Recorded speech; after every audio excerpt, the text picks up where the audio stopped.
This is what we expected.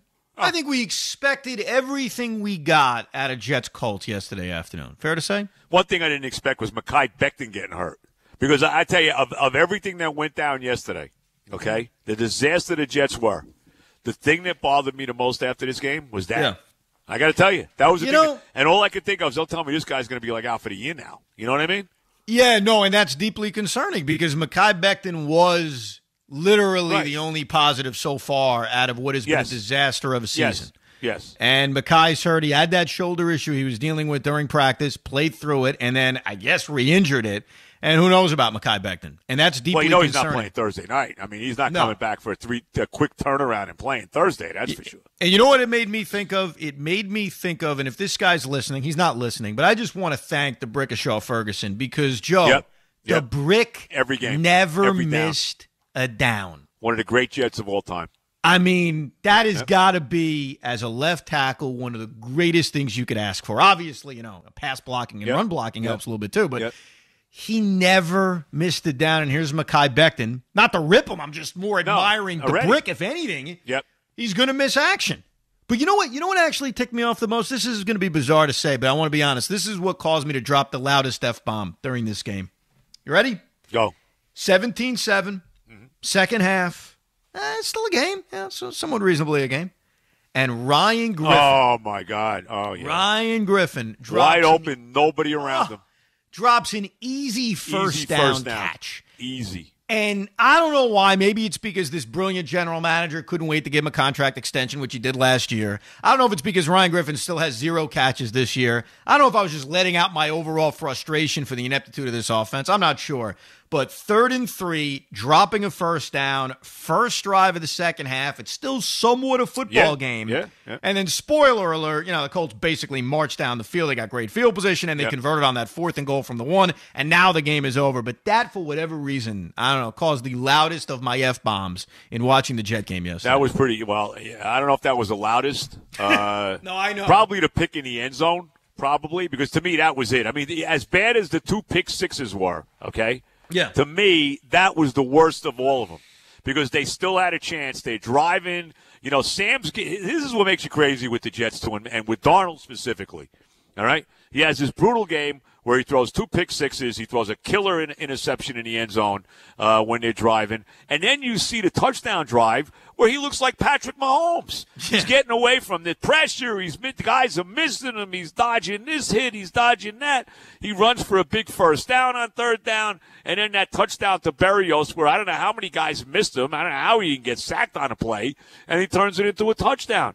And then he goes out there and gives – but outside of that, and then even that other drive, which ended in the interception in the end zone. He was terrific on that drive, too. No, you're right. And then to throw that pick, oh, my God. Oh, just horrible, bro. Horrible. The reason why I didn't drop a louder F-bomb for those turnovers than I did Ryan Griffin is because my emotion actually was sadness. And the sadness that was hitting me is he's not the guy. And it's starting to become that. I would. Yeah. Look, I was already leaning that way anyway, but I'm starting to really. I'm like the leaning tower of Pisa, and now I'm leaning a little more. You know what I mean? Well, yesterday didn't just lean me; it pushed me the other way because you're so right. You're so right that Sam Darnold, after throwing a pick six in which this game could have gone haywire, marches down the field. Yep. He runs for a first down on 3rd. What a brilliant drive. Tremendous drive. Yep. Everything was great. Hit like 5 or 6 different receivers on the drive. Yep. When they basically got no receivers as it is, and he hit about 5. Unbelievable. And then that play with the Berrios, I mean, that's Patrick Mahomes. Right? Yeah, absolutely. And I think after that drive, I'm like, he's the guy. He's the guy. You give him a decent head coach, give him more weapons. He's the guy. And the garbage we saw after that cannot just be simply blamed on the head coach or the offensive weapons or the offensive line. They get blamed on him. He's a 3rd-year starting quarterback, and he can't make some of the mistakes that he made yesterday. That's it. No doubt. And the reality is this. Whether you agree with it, I know you do agree with it, or Ernie agrees with it or not, if this team is the worst team in football, which we all think they are, and they finish with the worst record in football, which they probably will be, no matter what you and I think, it's over for Sam in this town. No question. It's Whether over. it's fair or not, it doesn't. He's done in this town. He's done. He's done. And a lot of yesterday's game, for me at least, was kind of realizing that. Was it the hard reality of, boy, he's not the guy. And I really thought he was going to be the guy. Yeah. From the night they drafted him to some of the signs early on, I thought he was going to be the guy because you're always looking for that guy. You're like stuck in the wilderness looking for your franchise quarterback unless you're one of the blessed franchises or competent franchises in the National Football League. The Jets are neither. They're not blessed nor are they competent. And so that's why, watching Sam yesterday, I got to tell you, there was a lot of sadness because it ain't going to happen here. It's not. It certainly doesn't look it. Right now, though, my mindset is not on Sam. It's on getting this coach out of here. And I got to tell you this. If you're going to tell me that losing to the Denver Broncos on Thursday night, okay, if that's the finishing touch, then I got to say I want to see Denver win because I got to get this guy out of here. And he can't get out of here fast enough. He is a horrific head coach. We all knew, all of us, all the Jet, it wasn't one Jet fan that wanted this guy to be head coach. Not one. We were delirious when you first hit me with the thought, and we were kind of laughing about it. That can't possibly happen. And then when this guy was given the job, he stinks. Sam has gone backwards. This team is not ready to play. They've been blown out 3 straight games. And look, it's not just and as bad as the offense is. I mean, how bad is the defense? I mean, yesterday Phillip Rivers had months to throw the football. Every receiver out there is open by 10, 12 yards. And, they don't miss Jamal Adams. You say whatever you want about Jamal Adams. Oh, he's a safety, safety. You can't pay his safety. How much of a difference is this defense without Jamal Adams? I mean, let's be real. Wow. And Greg Williams doesn't get a pass here either. Because what the hell is he? Did they blitz once yesterday, Phillip Rivers? Did they try to blitz one? And I know the secondary is terrible, and they missed 1 million tackles, and there's no doubt about it, and these guys are open all over the place. Did they even try to put any pressure on Phillip Rivers in this game? Did they? Didn't feel like it. Right. And just because you're using Marcus May in a very different way, in a, quote, Jamal Adams way, doesn't make him Jamal Adams. No.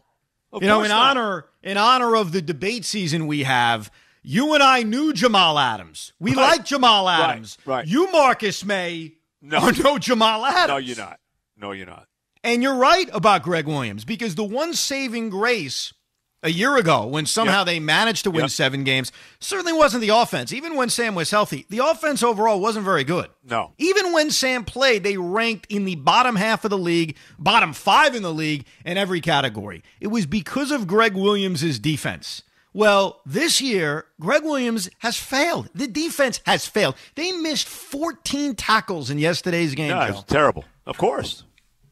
That's almost impossible to do. And how about, I hate to pick on Bradley McDougald, but you know what? He was traded for Jamal Adams. How about him missing Jonathan Taylor on the 4th and goal from the 1-yard line? Yep. Flat out missed him. He whiffed on him. He had him. He was there. You're 100% right. Do you really think, let me ask you something. Do you really think in your soul, as someone that has rooted for this team for a million years, do you think that this owner is actually going to fire Adam Gase if they lose to the Denver Broncos on Thursday? Yeah, I think it's a good chance. Okay. I really do because I think he look because the team is just not competitive. I mean, they're just not. They're the worst team in the league by a lot. And if the quarterback's going backwards this way, I don't see how he's surviving because there's no wins on sight. Where are they winning? If they don't beat Denver, and all you need to know about that, I said this to Loogie. I mean, just think about this. The Jets on a Thursday night when the home team always seems to have the advantage, and that didn't play out this past Thursday for Jacksonville, but when it always seems the home team has the advantage, the Jets are a 3-point underdog against an 0-3 team with a backup quarterback. That just shows you how bad they are. I mean, think about that. Well, everybody knows it. That's the thing. I think he's going to be gone. I really do. If you're telling me that if they lose this game that he's out, then I got to see them lose Thursday because I want this guy out. No, I understand. I guess I would go into Thursday with that mixed feeling that I always have, which is I can't sit there rooting for my team to lose. I'm not going to root against them. But I agree with. I had the Colts in a knockout pool. I was delirious with the interception, the end zone, the Griffin drop. Even though knowing in my mind that the Colts were a lock to win the game. No, you didn't know that. I never for a second did I, even when they tied it at 7-7, did I think they were going to win the game. I never thought that. Right. No, but I get you. But I mean, you, of course you won, and I'll be the same way Thursday night. But I mean, if you're going to tell me that means Gaze is out, then let's get him the hell out of here, because he's got to go, man. He's got to go. Well, I think there's two benefits of getting him the heck out of here. Benefit number one, and you hit on this last week when I asked you, like, hey, what is the benefit of him gone?